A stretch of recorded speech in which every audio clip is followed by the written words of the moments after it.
merci à la Ligue panafricaine Umoja de nous faire l'honneur d'organiser ces universités qui sont vraiment extrêmement riches et qui sont des moments de formation et d'information assez extraordinaires et aussi de rencontres avec les autres militants, avec les autres régions du monde dont on connaît plus ou moins les luttes.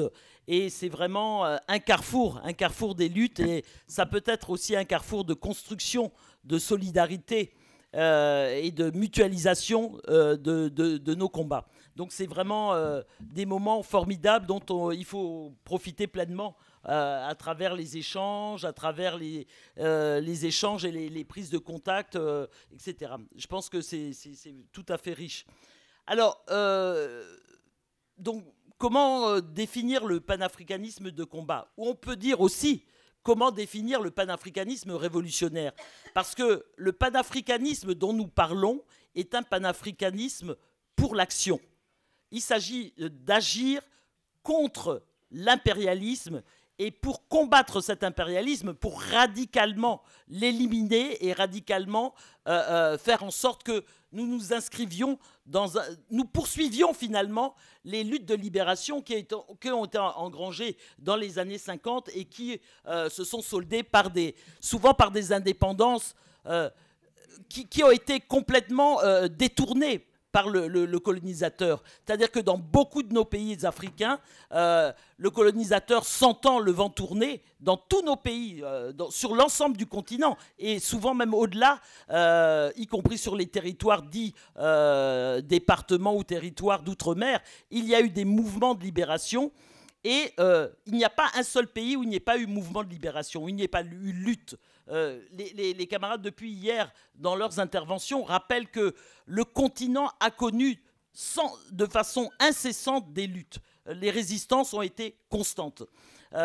Et donc, ces mouvements de libération, effectivement, le colonisateur, à un moment donné, a été contraint et forcé de se rendre à l'évidence, c'est-à-dire du fait qu'il fallait attribuer ces indépendances. Et malheureusement, ces indépendances ont été totalement vidées de leur contenu. C'est comme ça que les fameux accords dits de coopération, en fait, qui sont des accords léonins, qui sont des accords de soumission et de poursuite sous une autre forme de la colonisation, ont été mis en œuvre pour empêcher qu'on soit véritablement libre. Ça, c'est un aspect, les accords de coopération, mais aussi au niveau du personnel politique qui a été mis en place. C'est-à-dire que dans de nombreux pays africains, on a éliminé purement et simplement les organisations politiques, voire physiquement les représentants de ces organisations. J'en sais quelque chose. Je suis originaire du Cameroun. Les dirigeants historiques de l'Union des populations du Cameroun, qui était donc le mouvement de libération qui a mené cette lutte pour l'indépendance au Cameroun et qui a mené un combat à travers la lutte armée, hein, en même temps que l'Algérie, le FLN, c'est la même période. Pendant 10 ans, il y a eu une lutte armée acharnée pour arracher l'indépendance. Les dirigeants donc de ce mouvement ont été systématiquement assassinés. En 1958, Oumniobé a été assassiné. On lui a tendu un piège pour le sortir du maquis. Il était dans le maquis. On lui a tendu un piège pour qu'il sorte du maquis et il a été assassiné. En 60, ils ont assassiné Félix Roland Moumié, qui a été empoisonné par les services secrets français. Et Ernest Ouandié a été assassiné sur la place publique en 71, le 15 janvier 71, par la marionnette que la France avait placée le 1er janvier 1960. Donc, c'est pour dire que... Et ça, c'est un exemple. Vous pouvez prendre le Togo, vous pouvez prendre la Centrafrique, vous pouvez prendre le Congo, Lumumba, bien sûr. Bref, on peut égrener l'ensemble de nos pays. Partout, il y a des... Alors, là, je ne mets en avant que des personnalités, mais ça veut dire qu'il y a eu des peuples qui se sont mobilisés et qui ont lutté pour ces indépendances. Donc, c'est ça la réalité, et nous sommes toujours dans cette dynamique néocoloniale. Cette dynamique néocoloniale se poursuit.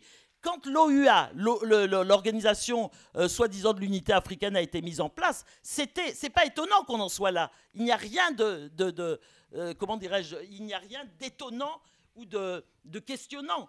le personnel qui a mis en place, il faut se rappeler qu'à l'époque, il y avait deux groupes, le groupe de Moronvilla, le groupe de Casablanca, et malheureusement, c'est le groupe le plus réactionnaire qui l'a emporté et qui a créé la dynamique de l'OUA qui était là pour perpétuer les intérêts du colonisateur et les intérêts de l'impérialisme. Et la France-Afrique.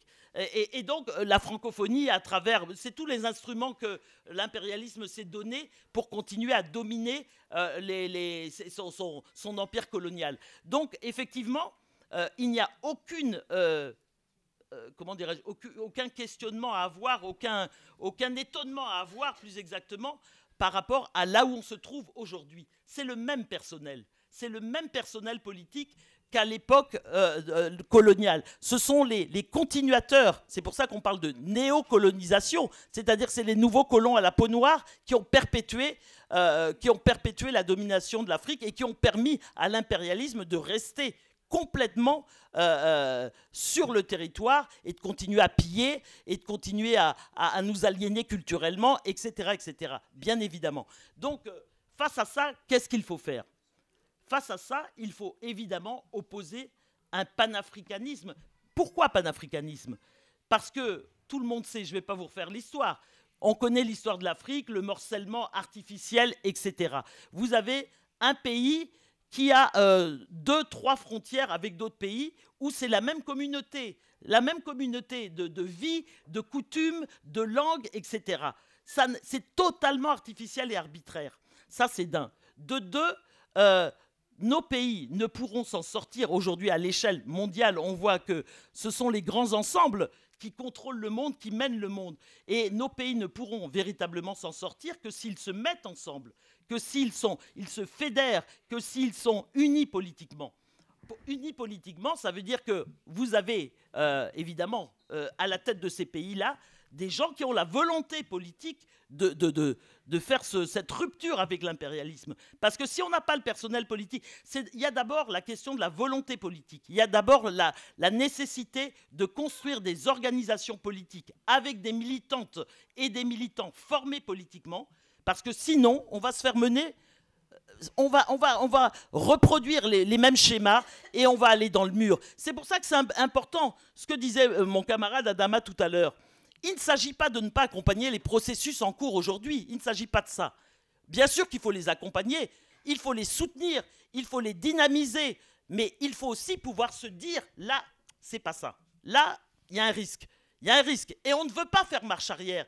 Les processus en cours au niveau de l'AES sont très importants. C'est essentiel. C'est un premier maillon de l'unité africaine. Mais il faut que ça continue et que ça s'appuie sur un mouvement populaire, ça s'enracine. Et ça, c'est extrêmement important. Il ne faut pas qu'on soit là à faire de l'angélisme, etc. Il y a eu d'autres tentatives avant. Elles ont échoué. Elles ont échoué. On ne veut pas que ça échoue. C'est pour ça qu'on est dans le soutien critique. On ne veut pas que ça échoue. On ne peut plus faire marche arrière. Ça n'a que trop duré. Hein, des siècles d'esclavage, des siècles de colonisation, le néocolonialisme aujourd'hui, il faut que ça cesse. Il faut que ça cesse. Il faut que nos enfants ne viennent plus mourir dans les déserts et dans les mers. Il faut que ça s'arrête. Nous avons un continent à construire. Il faut que nous le construisions. Donc quand on parle de panafricanisme, moi je dirais de combat, mais je dirais révolutionnaire.